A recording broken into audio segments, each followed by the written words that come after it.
यानंतरची बातमी मुंबईतून आहे। चर्चगेट मेट्रो स्थानकात लिफ्टमध्ये प्रवासी अडकले। लिफ्टमधून प्रवाशांना बाहेर काढण्याचे प्रयत्न सध्या सुरू आहेत। लिफ्टमधील तांत्रिक बिघाडामुळे प्रवासी अडकल्याची माहिती मिळतेय।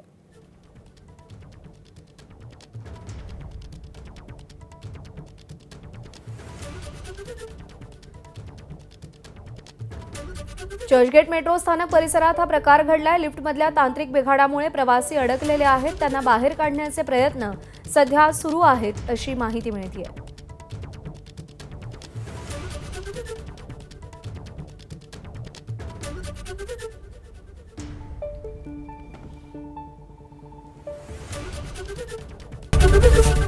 एबीपी माझा, उघडा डोळे बघा नीट।